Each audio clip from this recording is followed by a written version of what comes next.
ये कहानी ममता की है।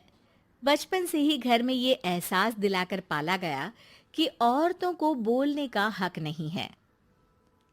अरे ममता, जरा जल्दी जल्दी हाथ चलाओ। रोज ऑफिस में देर पहुंचता हूँ तुम्हारे कारण। लेकिन आपका सारा खाना पैक और तैयार भी है।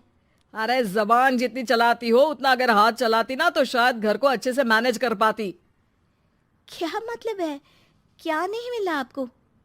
मोजे मोजे कौन देगा? ममता भागकर पति को मोजे देती है। वो हर किसी का ख्याल रखती, लेकिन उसके घर में रोज का रोना लगा रहता। अरे माँ, आज स्कूल में टीचर ने मुझे फीस के लिए डांटा। माँ, मुझे अच्छा नहीं लगता कि स्कूल में फीस के पैसों के लिए मुझे कोई भी बात सुनाए। अरे पर बेटा, ये तो पापा करते हैं ना, सारा ऑनलाइन। मुझे तो इसकी जानकारी भी नहीं है। हाँ हाँ, बना लो बच्चों के सामने मुझे बुरा। अरे करता तो मैं ही हूँ, माना, लेकिन मुझे कोई सपना थोड़ी ना आएगा कि बच्चों की फीस जमा करनी है। अरे बताओगी तो तुम ही ना। ममता की अब ये आदत में शुमार हो चुका था। वो हमेशा हर बात के लिए खुद को ही दोषी मानती। एक दिन वो पड़ोस की दोस्त से कहती है, समझ नहीं आता यार, मैं इतनी डम कैसे हो सकती हूँ।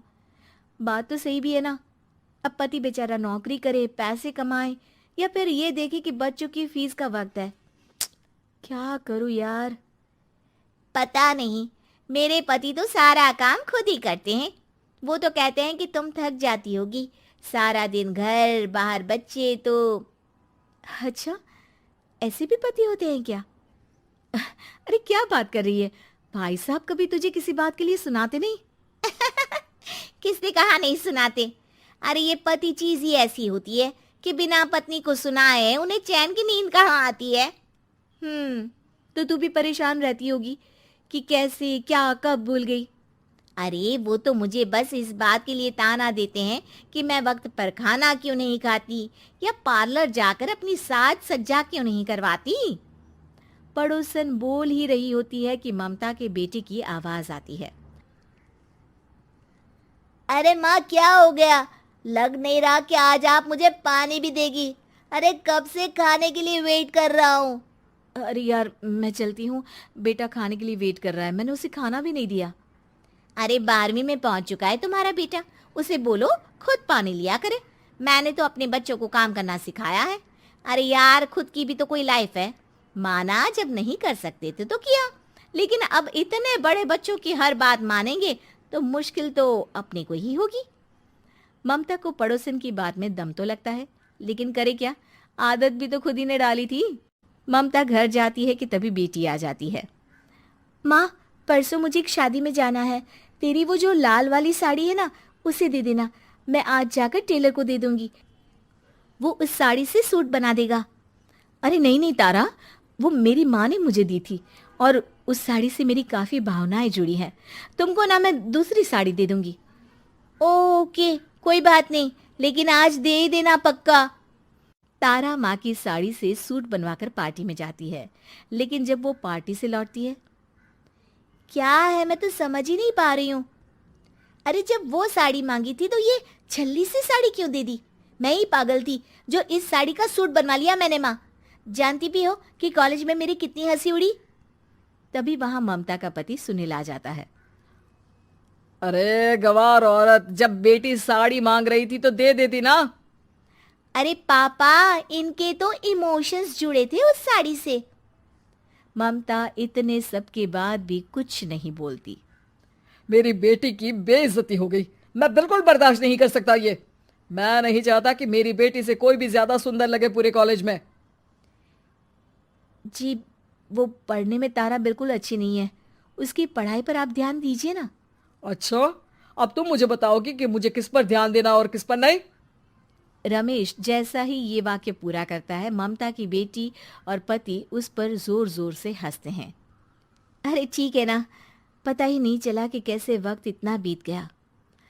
अरे कैसे पता चलेगा माँ, हम लोगों के पीछे जो तू बैताल की तरह चिपकी रहती थी, तुझे कैसे वक्त का पता चलता? ममता को पहले सास ससुर, फिर पति और बच्चों की तरफ से इस तरीके की बातें सुनकर उसका मन बहुत दुखी रहता था। एक दिन, सुनो ना, बहुत दिनों से कमर के नीचे बहुत दर्द रहता है। कल मैंने देखा तो एक फोड़ा था।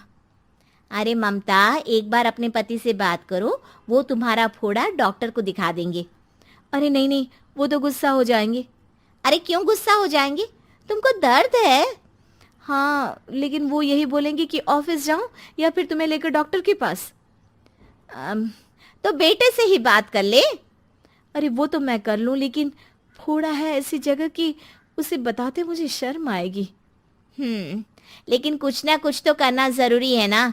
ऐसे कब तक फोड़े के दर्द से तड़पती रहेगी? अब तो सोच रही हूँ कि इनसे बात कर ही लूं, वरना दर्द के मारे कहीं मर ना जाऊं। लेकिन शाम को, ममता, क्या किया तुमने आज? खाने के डिब्बे में कैसा खाना दिया था? दाल खराब हो गई थी। कब की थी? दाल तो मैंने सुबह ही बनाई थी, खराब कैसे हो गई? अच्छा सुनिए ना, मुझे कहना है कि अरे गरम दाल बंद करोगी तो ऐसा ही होगा ना। बेइज्जती हो गई सबके सामने मेरी। ऑफिस वालों ने ऐसा मजाक उड़ाया कि क्या बोलूं। कल से ठीक से खाना देना है तो देना, वरना खाना देना बंद कर देना। बाहर खा लूंगा मैं। ममता, जो पति से अपनी परेशानी बताने वाली थी, वो अब ये सोचने लगती है कि कल से पति को खाने में क्या दे।